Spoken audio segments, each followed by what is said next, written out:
edition of Moving Forward with Dave. I'm your host, Dave, and this is our 4th of July special here. We're going to talk a little bit today about the spirit of 1776, what it means today, what it meant back then, and a little bit about victimhood, too. So stick around. This is going to be a good one. Today is one of my favorite holidays of the whole year. It's the 4th of July. Independence Day, the day we told a tyrannical government to go, fuck itself. So, there's a lot of things that go on about, this 1776 and the spirit of 1776. Our founding fathers should be hailed as heroes for what they did for free people all over the world. Now, just think of this. England, the biggest world power at the time, and a bunch of farmers and, workers and pretty much, pioneers said enough's enough. Over 1% tax. They dumped a bunch of tea in the harbor, big, huge, frickin' brawl over it, and we started the Revolutionary War. Like I said, these were just farmers, pioneers, people trying to make a living that were armed and took on, world power and fought them here on this land, throughout New Jersey. It was a big battlefield state, all the East Coast, the 13 original colonies, fought up and down this land here, and, eventually, crossed the Delaware, Christmas Eve, George Washington. The slaughter that ensued after that. And pretty much after that, the war was over and we gained our independence. But I just want to talk about the spirit of those men. These were just, like I said, farmers and just regular, normal people that have had enough of being overtaxed, told what they have to do, couldn't live as free people, and this overwhelming, crushing power of a government over the top of them. These people have had enough. They took up their arms, fought back, and said, that's enough. Now, I'm not saying something like that's going to happen down here again, because I hope to God that nothing like that would ever happen again, that we could, not go down that road. That would be a terrible, terrible thing. But the spirit of those men, we need to rekindle that spirit within us. Our government is absolutely abusing us on every level. They're abusing us, taxing us. They're abusing us with our freedoms, what we can do, where we can go.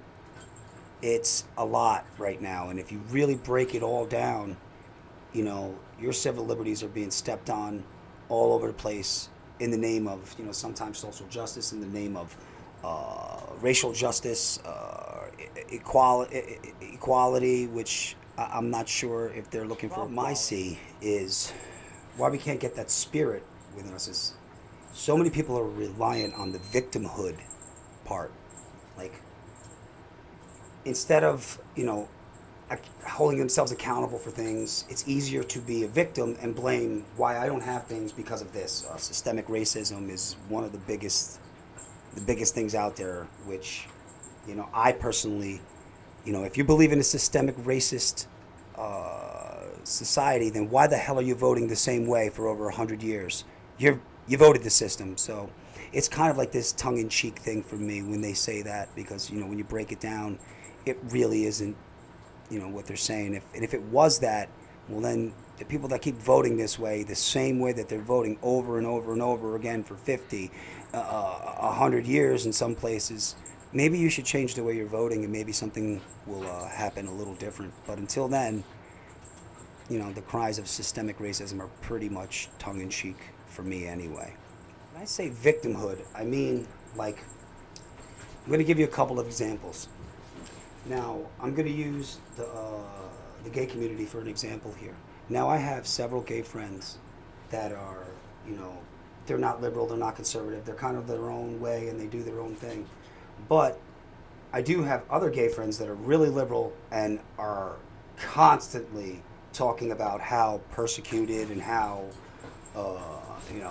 they're being mistreated. It's like this constant talking about it, like, oh my God, oh my God, oh my God. Personally, I personally don't think that, you know, anybody's really being mistreated on like a big level. Maybe you get a small little bigot here or something like that, but on like a giant level, nobody gives a fuck if you're gay anyway. So like that victimhood thing is kind of like losing its luster because you're really not a victim anymore. But I want to get back to the example I was saying.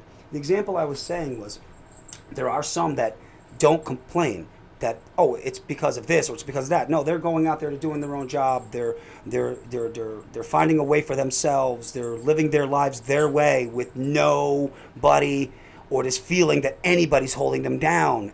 These people are wonderful. These people are what we need more of. These others that are kind of like, oh, I can't do this because systemic racism. I can't do this because everybody hates me because I'm gay. I can't do this because nobody wants me to take my rights away, and everybody's voting against me and stuff. Nobody's voting against you. Nobody's trying to take your rights away. Nobody's trying to do these things. It's victim status. Now, there's levels of this victim status, too. It's pretty awesome if you actually break it all down. So let's say a gay white male is a less of a victim than a gay black male, who's also less of a victim than a gay transgender LGBTQT, I don't know, you want whatever, I don't want to use the pronoun wrong, him or her, but that. And if you're an immigrant on top of that, there's tiers, and it keeps going tiers, and they all seem to grow together. So they join each other in these victimhood things. Like, here's a great example. You have gay people that are standing up for the people of Palestine, saying, oh my God, Palestine, Palestine, Palestine.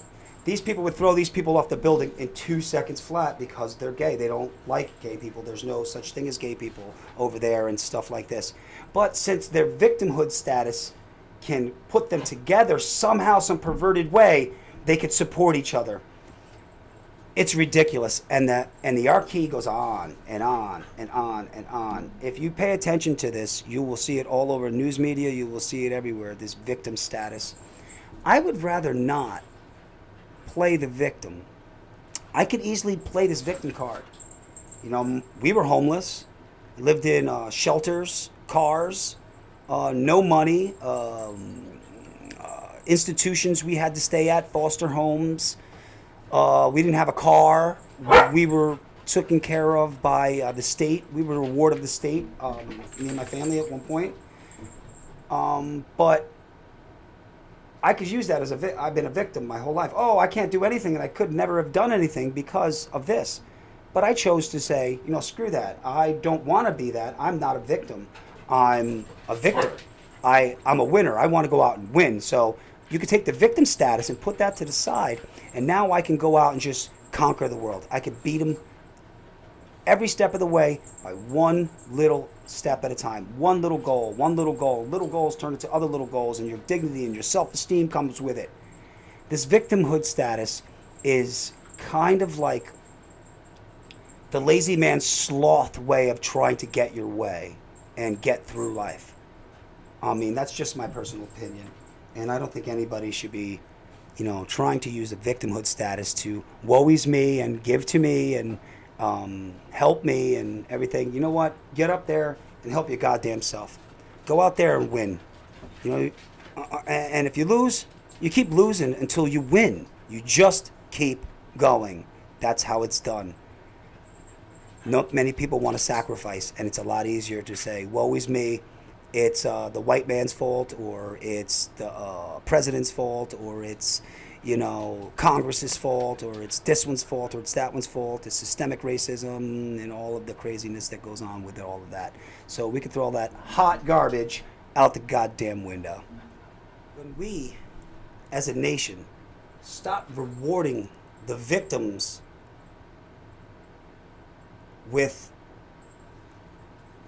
all the tools that they need to continue to be victims. I'm not talking about, when I say victims, I'm not talking about like a rape victim or a crime victim or an assault victim. These are real victims. I'm talking about these socially fabricated victims. If we continue to give these fabricated victims victimhood status and everything and yield, the majority to these victims, I don't know where we go from there. I think that that's crazy. And when we as a nation stop that and we start rewarding people for winning and hard work and the participation trophy type thing stops, I think then we can move forward and we can also strive for greatness. Right now, it's just too easy to be a victim. It's too easy to suck on the nipple of big government. It's too easy to cry about your position, your social status, your rank, whatever it is. It's just a big cry fest. And this comes from the top down because that's what most of these Democrats do is cry. So they don't get anything done. They cry and then they want more, spend more money to do more things for more victims and create more victims. I mean, they have created more victims than I can possibly count. Between separating us from, religion, sex, color, social status, this, that. I mean, we got to separate everybody in victims, but as long as you're a victim and you still stay on my side, we can still do this all together type thing. It's the most creepiest, cultish, ridiculous, oh my God, are you actually understanding what's happening thing that you could ever goddamn see.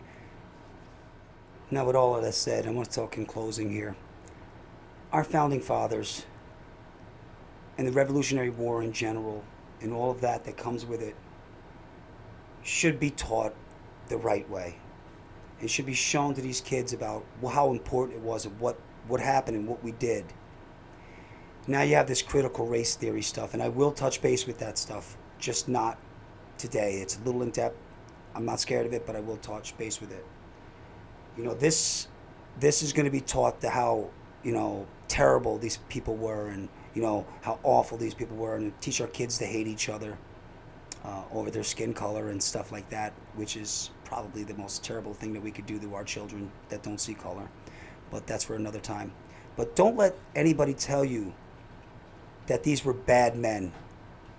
These were brave, heroic, American, legendary heroes that changed the face of the world and gave rise to freedom and prosperity and happiness wherever the sunlight touches the earth. Never forget that stuff. Be proud to be an American. Be proud of your heritage. Be proud of your history. There are things that we have to learn from, but there's a hell of a lot to be proud of too. Don't let them tear it all down. I'm proud of being American every day. I'm proud of the men and women that fight for my freedom. I'm proud of the police officers that keep me safe, military that keeps me free. I'm proud of the people of this country, which are not as racist as everybody would make you believe. I'm proud of the freedom fighters that are fighting for your right for free speech, people that are putting themselves on the internet and trying to give us a voice. When it's hard and you're going against the grain, like you're not like everybody else. You're not jumping on the bandwagon. Guys like me are going against the grain, and this is not cool to a lot of people. But this is the spirit of 1776. This kind of stuff. This is the kind of stuff we need to bring back. Well, thank you for tuning in to the 10th edition of Moving Forward with Dave. If you like this stuff, please like, subscribe, share, comment. It's major important. I appreciate all of you, and have a happy and safe and wonderful 4th of July. God bless you. God bless America.